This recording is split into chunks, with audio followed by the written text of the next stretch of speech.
สดคือเก่าเนาะโสดที่เก่าพี่น้องมันซาลานอยากได้อยังบ่เลยอยากได้เอามักอยังบ่ทีมงานช่วยมีคนโสดอยู่ในทีมงานช่วยโสดสนิทสกิดมาได้ถ้าจีบตอนนี้นะมีสิทธิ์พากันเข้าดาวได้พี่น้องไม่ได้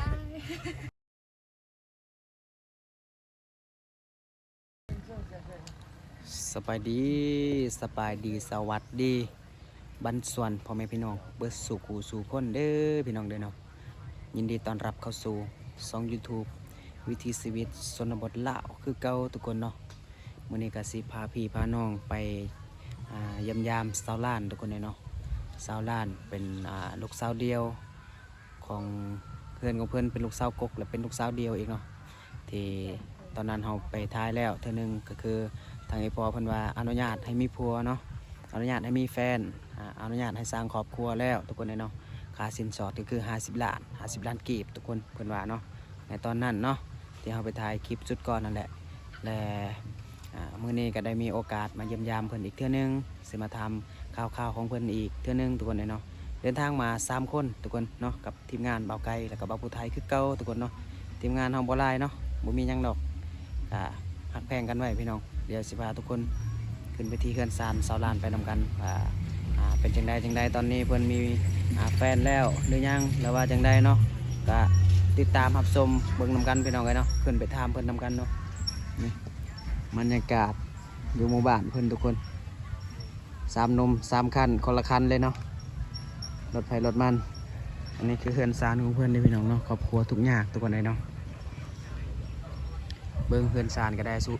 อาศัยอยู่นำกัน5 คนเนาะ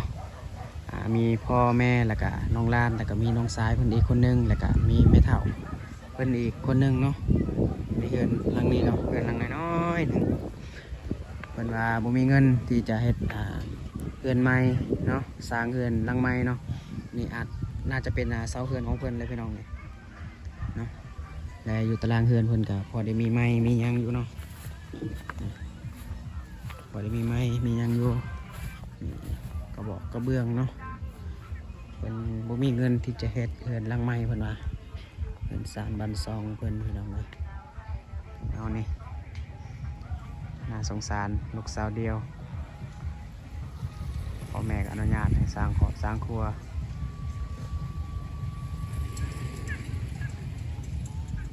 แม่เฒ่าเพิ่นบันสวนเด้ออยู่ใส่ลูกสาวนะอยู่เพื่อนบ่จากแม่เฒ่าไปแล้วนี่เนาะไปได้จีบน้องลานไปได้น้องลานไปก็สิเป็นแม่เฒ่าผู้นั้นแหละบ่ได้ออกให้ออกส่วนบ่มื้อนี้นะแล้วบ่เฮ็ดเวียกอันยังน่ะแล้วไปเฮ็ดยังนะปลูกมันบ่โอ้บ่มีลำมันเลยบ่มีลำมันก็เลยบ่ได้ออกเนาะลำมันก็หายากเพราะว่ามันบ่งามก็เลยบ่มีลำมันที่จะปลูกทุกคนเลยเนาะถ้ามันงามนี่ก็เฮาสิได้ลำมันมาปลูกต่อไปเนาะแต่ว่าลำมันบ่งามก็เลยบ่มีลำมันปลูกทุกคนคุณสาวลานก็อยู่เฮือนพุ่นแหละบอกว่าสิถ่ายบริเวณเฮือน3 บัน 2ของเพิ่นให้เบิ่งก่อนจักหน่อยเนาะฝนตกเปียกเพิ่นว่านอนบ่ได้สภาพเป็น3 บัน 2บอลเห็ดอยู่พอกินเฮือนครัวเอาไว้น้ำอันนี้คือเฮือนครัวทุกคนเบิ้งสังกะสีเจ้าเทิงนะป้าทุกคนเลยไปเดี๋ยวขึ้นเฮือนเพื่อนนำกันพี่น้องขออนุญาตขึ้นเฮือนเด้องานขึ้นเฮือนเด้อบ่ได้ออกให้ออกส่วนต่อไปที่เข้ามาเฮือนเพิ่นนะบกกลมลงนะระวังหัวแตกเด้อสิได้ตำมานี่แหละหัวแตกเนาะแม่เฒ่าเนาะป้าแต่งตัวงามแท้นี่นะสิไปทางเด้อบ่ได้ไปใส่บ่สบายดีแน่สบายดีบ่ได้เห็นกันดนงามขึ้นเนาะงามขึ้นเรื่อยๆเนาะบ่เห็นกันดนเนาะ กินงัว เออ ทีมงานมาสิมากินน้ำกันได้อยู่ติ ได้บ่ ทีมงานสิมานี่มากินได้บ่ ได้ โอ้ยแม่เฒ่าเพิ่นเขินแล้วไปถ่ายเพิ่นหลายนี่ ได้เลย มันต้องทางนี้เนาะไปถ่ายยังแม่เฒ่าน่ะเอ้ย สบายดี สบายดี อืม สิไปรับผู้บ่าวมากินงะบ่แต่งตัวงามนี่นะ มีแล้วบ่ผู้บ่าวสิมากินงะมันมีแล้วบ่ บอ มีเปล่า บ่ได้นัดบ่บ่ได้นัดผู้บ่าวบ่ บ่มี บ่มี แม่ เออ บ่มีผู้บ่าวซักมีแต่สิอ้ายแล้วสิมาทีมงานสิอ้ายนี่มากิน ตั้งแต่ไปถ่ายคลิปมาน่ะก็ยังบ่มีผู้บ่าวคือเก่าบ่ บอ โสดคือเก่าเนาะ โสด สวัสดีครับพี่น้องมันซาลาน โสดสูงยาวอัดลาดอันนี้แหละสูงยาวอัดลาดเนาะ สูงยาวขาวดีพี่น้องเอ้ย คุณห้อยชุดยอดแถมยังโสดดิพี่น้องเอ้ยค่าร้องพ่อเพิ่นว่าเหมือนว่า50 บาท ก็ต้อง50ล้าน บ่ มัน แพงก่อนน่ะ บ่แพง50ล้านแต่ว่าคันว่าถูกใจเอกก็ขอลดก็ได้คน ลดลงอีกก็ได้เพิ่นว่า บางทีไปนำก็ได้ บองเขาดองจะกีบก็ได้ เพิ่นว่า50 ล้านในกรณีที่ว่าบ่มีถั่วมีบวงบ่อีหยังที่ เอ ท่านนะ อแบบบ่มีแบบหิน หมอบ่มีหมอบ่มีหยังหั่นนะ เพิ่นสิเอาของเพิ่นเองเลย เพิ่นสิไปซื้อเอา อ๋อ ถ้าว่ามีหมอมีอีหยังเครื่องเก่าของแกแล้วก็30 ล้านเพิ่นว่าค่าร้องมื้อนั้นเพิ่นว่า แสดงว่าเพิ่นเอาเงิน50ล้านแล้วก็ เอาไปซื้อ แล้วอยู่หันเลย แมนค่ารองกระแท้30 ล้านนี่แหละเพิ่นว่าพี่น้องเอ้ยเพิ่นเว้าซื่อๆว่า50ก็ย้อนว่าเพิ่นสิไปซื้อเครื่องซื้อของอีกนะ อากาศหนาวหลายเนาะหนาวบ่ หน้า โอ้ยเอาอยู่บ่คนกอดหนาวๆนี่ เอาแต่บ่มี ยังเอาแต่บ่มีโอ้ยคอยสิสมัครก่อนบ่เนาะสมัครก่อน FC ซะบ่เนาะ เบิ่งเฮือนสารของเพิ่นพี่น้องสำบายเวลาผู้บ่าวมากะซองทางนี้ก่อนก็ได้ จังขึ้นมาเฮือนว่ามีผู้สาวนอนหรือว่าบ่มีเนาะ ช่องทางตาราง แม่นช่องมาทางตารางก่อน หนาว ก็ได้ ที่นอนกลางคืนน่ะ หน้า ใส่ผ้าห่มน้องอยู่ตู้อ๋ออยู่ตู้ฮะ ได้ประพรมไม้ได้มื้อนั้นได้ อ๋อผ้าห่มเบาไกลมา FC เพิ่นซื้อให้ อ๋อยังแต่บ่มีอันผู้กอดเนาะ ขาดแต่คนกอดพอห่มเสื้อมอนได้เบิดแล้วยังขาดแต่คนกอดพี่น้องเอ้ยยังได้อยู่ที่โรงร้าน อยากได้อยู่ อย่าฝากสมัครเด้อพี่น้องเด้อ บัดแดดซองมานะกะ ลูกสาว ตอน เดี นั้น ยว น่ะเนาะเห็นเป็น แดดส่องมาอยู่เนาะเป็นปองอยู่ แม่นเห็นเป็นกอง แอร์ธรรมชาติพี่น้องเอ้ย เปิดแอร์ตลอด 24ชั่วโมง ทั้งแอร์ร้อนทั้งแอร์เย็น มันปรับเองเนาะ ปรับตามธรรมชาติ มีอยู่บ่ FC แสนฮะน้องว่าเห็นบ่บ่เห็นออ บ่เห็นบ่แม่นบ่บ่เห็น แม่ ยันบ่ได้รับ ไม่ว่าน้องบ่ได้ครับเป็นเพื่อนบ่จ๊ะคือว่าชุดใหม่กับเอาเฟซอันยังหายอยู่ได้ ผมชอบคุณนะมัน โอ้จักภาษาไทย มันก็คล้ายๆกับละคือกันกับลาวนี่เนาะ แม่นเว้าลาวว่ายังก็เข้าใจกันอยู่ดอก จนแรกคันนี้แม่นส่งเสียงกับโทรเนาะของร้านเนาะคันพิมพ์มาแล้วบ่จักเนาะ น้องเขียนบ่เป็นภาษาหนังสือเป็นลักษณะแบบว่าบ่ฮู้หนังสือเนาะ แต่ว่า พี่น้อง ตะดังเลย พูดคุยได้ แต่ว่าเว้าล่มได้พูดคุยได้ถ้าว่าพิมพ์มานี่สิบ่น้องสิอ่านบ่ได้พี่น้อง I don't know แล้วคือพิมพ์มัน กินข้าวกินน้ำเรียบร้อยแล้วบ่ฮะยังบ่ได้กินไม่เป็นได้ก็บ่กินบ่มีอาหารกินบ่ได้ไปหาอยู่หากินบ่ บอ อืมบ่ มี มีอาหารกิน มีอยู่ที่บนหาสอนหาสักแบบหาผักหาหญ้ามีบ่อยู่บ้านเนาะ มี ไกลบ่เนาะ ไม่ได้ใกล้ บ่ได้ไกลไปบ่ไปหากินมื้อนี้สิว่าสิพาไป สิพาน้องเข้าป่า ไปบ่เลยบ่ไป เป็นอะไรญาติ หน บ่ วบ่ ขี้คร้าน ที่ข้านอยากไป อากาศหนาวเราบ่อยากไป อหนาวเด้บ่าวไทยบอกว่า บ่ว่ามื้ออื่นเพิ่นก็สิได้มีอาหารกินเด้เพิ่นก็บ่ไปแล้วเนาะ มื้ออื่นมีงานเนาะมีงานกินงะบ่บุญแม่นบ่อันนี้ บุญบ้านเนาะ บุญบ้านของเพิ่น อื แม่น ม บ่ บุญบ้าน บ้านบ่ยานไผเขาว่า บุญบ้านของชนเผ่า ส่วนพามังกร เปิดประตูเหล้าบ่แม่นเนาะ กินงะแต่ว่าลักษณะแบบเปิดประตูเหล้าเลยพระเจ้านี่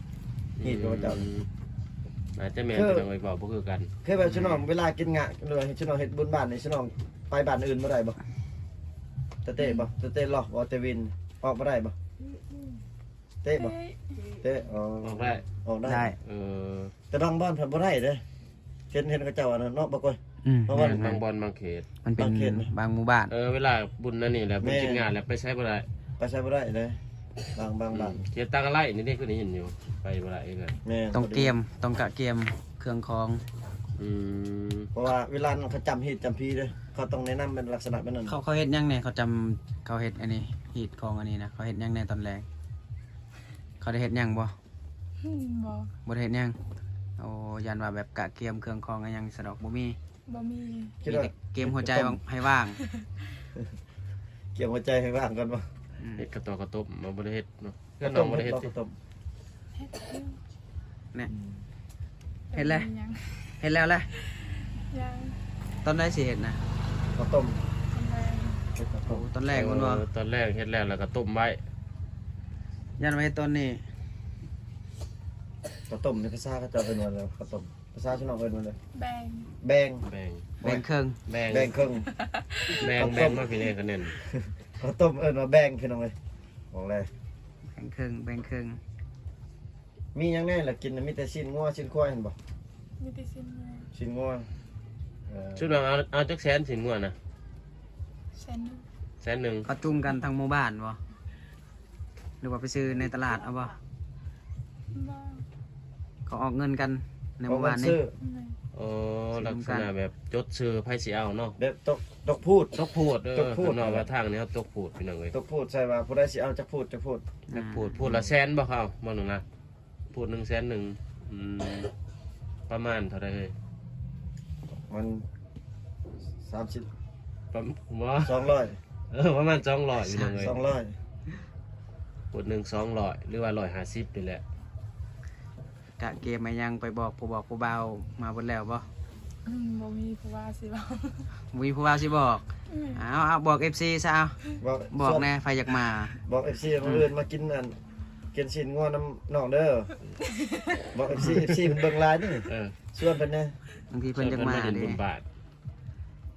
เขาว่าจังได๋ก็ส่วนนะส่วน FC มาดู บ่ฮู้สิว่า บ่ฮู้ชวน เออ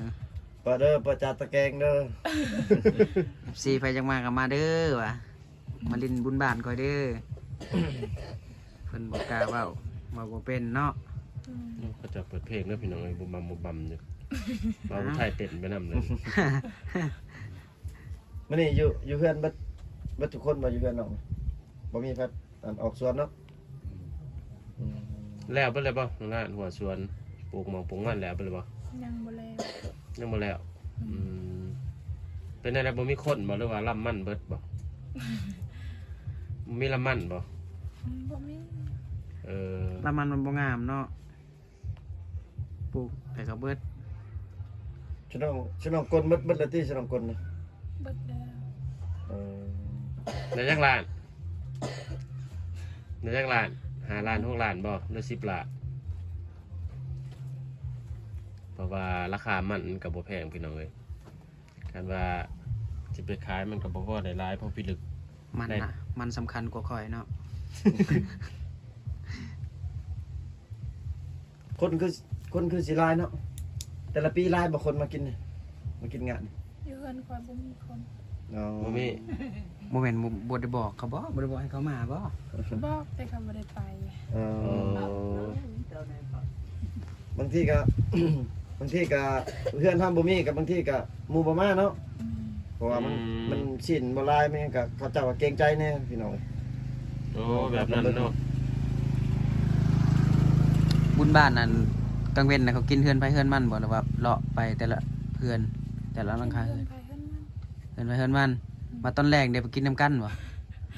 ตอนแรกบ่มี บ่มีเนาะกินแต่กลางเว้น กินแต่กลางเว้นแล้ว ยันว่าตอนแรกแหละวัยรุ่นรวมตัวกันกินน้ำกันเปิดเพลงเปิดหยังสิดอก ยันว่าแบบแรงๆแหละผู้บ่าวเขาหลอกหาผู้สาวแม่นบ่ผู้สาวบ้านอื่นก็มาบ่ มา ผู้บ่าวผู้สาวเขาสิเต็มตึงอยู่เลยพี่น้องเอ้ย ว่าบุญบ้านในเขตชนบทสิเป็นแบบใดทุกคน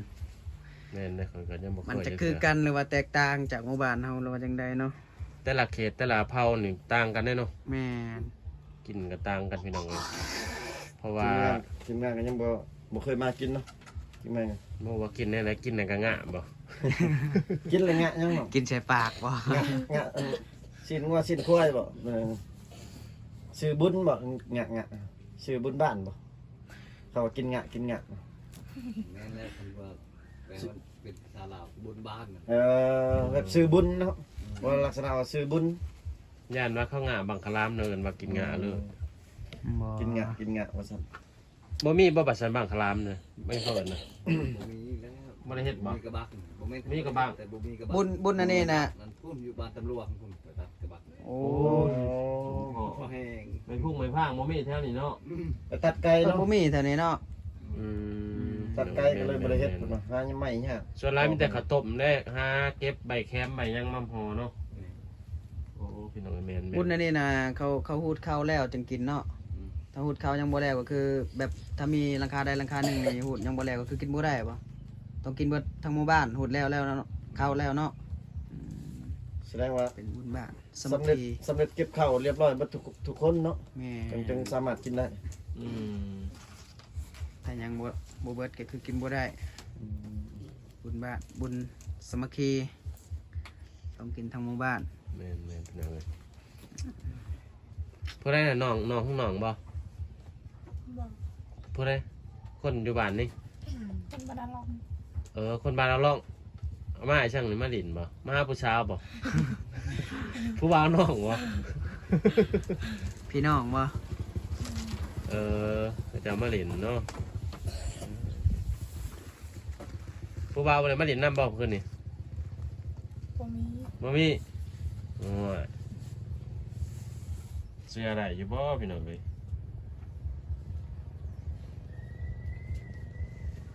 แม่ อยู่เพื่อนน้องก็มีที่ตู้นะเปิดมีเลยบ่ บ่มี บ่มี มีแต่ตู้ใส่เครื่อง เปิดบ่ได้ มีแต่ตู้ตั้งโทรทัศน์ แสดงว่ามื้อนี้มีแต่กินซีนเชื่อเพลงน่ะพังอยู่เพื่อนเขาเจ้าก็ได้เนาะกินซีนอยู่นี่กับเพลงน่ะพังอยู่พุ่นก็เต้นอยู่ที่ ดูทัดนี่รุ่นเก่าเด้เนาะ เนินดนตะหึงแหละ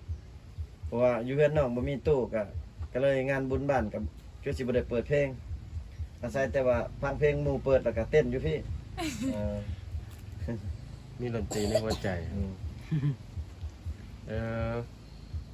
แสดงว่ามื้อแรกนี่ผู้บ่าวผู้สาวเขาเจ้ามาหลินน้ำกันได้เนาะแม่นบ่น้องล่ะบุญกินงานี่แม่นบ่ผู้บ่าวผู้สาวบ้านอื่นเข้ามาหากันบ่ บอก ย่านว่าบุญบ้านแหละมีลำวงมาซะดอกบ่มีเนาะ บ่มี อืม เราเซาตู้มาแล้วก็พากันเต้นบ่มีแต่เต้นเฮือนไผเฮือนมัน ม่วน บ่มีตู้กะหมู่เปิดเพลง ม่วน ทำบุญ กิ กัน น เต้น กั กัน น มันแล้วก็นอนบัดนี้เนาะ เด้บ่มีตู้ได้ยินเสียงตู้ทางนั้นก็เต้นแล้วแหละ อืม บ่มีตู้สิเปิดเพล คิด ง ว่า ได้ซะ แบบฉลองนี่คืองานบุญกินงะแบบนี้นี่คือตัวอย่างว่าผู้ใดมีสู่มีแฟนก็มาหากันบ่แม่นบ่แบบมือบุญมาหาได้ แต่คอยบ่มี แต่ว่าน้องน่ะบ่มี บ่มี อยากได้อยู่บ่ล่ะ อยากได้ เอามักอยู่บ่ทีมงานช่วยมีคนโสดอยู่ในทีมงานช่วย มักบ่ได้ก็ได้ เออ อ้าวผู้ใดก็ได้มีแต่คนมีเมียแล้วก็สิเอาบ่ มีเมียก็เอา เออ มียัง บ่ได้ มี มัก เมีย เมีย ก็เอาเนาะ แม่ อ๋อว่าหยอกน้องนะพี่น้องเอ้ย อ่านบ่หยอกกัน มันบ่หยอกเพิ่นน้องนั่งคนเดียวมันยันน้องเงา ยันเพิ่นอายแน่เนาะ แม่น 3-4 คนลุมท้ายเพิ่นผู้เดียวเนาะเพิ่นก็จนว่าบ่เป็นเลย มื้อก่อนไปเจออยู่เพิ่นอยู่บ่อนตักน้ำเนาะบอกว่าเนาะ แม่น ไปแบบบังเอิญเจอกัน3-4 คนบุญไหว้ขนาดพี่น้องเอ้ยใครได้เบิ่งคลิปก่อนคือสิมีแต่เสียงหัวคลิปนั้น เสียงหัวน่ะป๊าด จักสิทายผู้ใดบ่ คักอีหลี ไทยก็อารมณ์ข้างเบิด เสียงยังข้างอยู่ เพราะ ต ว่า อนแรกไปตักน้ำอีกบ่ตอนแรกนะ ไปตาม จักโมงไปตักนะ บ่ฮู้แหละ ตักบ่ได้ตักบนอันนั้นบ่บนทางเฮาสามึกสาดีพาไปบ่อ๋อ แม่น โอ้ไกลเติบเนาะตัก โอ้ว่าน้องสิไปมื้อนั้นไปเจอพอดี เขาแฮงเว้ากันแฮงมีแต่หัวบัดนี่พากันหัวจะพูดพี่น้องเอ้ย จะลองย่างไปบ่ ขี่รถ เอย่างบ่ไหว มันไกลเนาะ ไก่ดิเพื่อสิเหาะ บัดอาบน้ำนี่ซะน้องอาบใส่น้อง เอาอยู่น้ำเซฟ อาบน้ำเซนี่ย่างลง บ่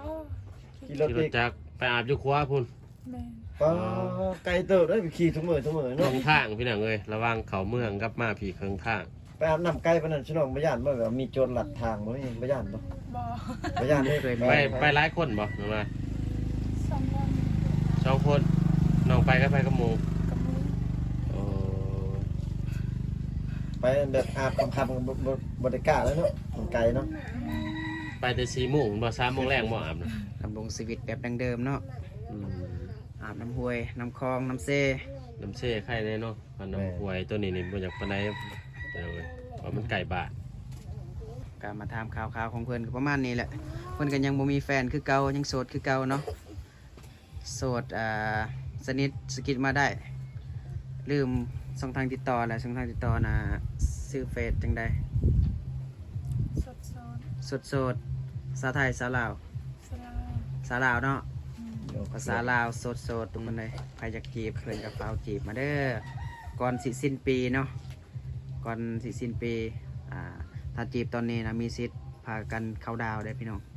บินเข้าดาวนำกันเลย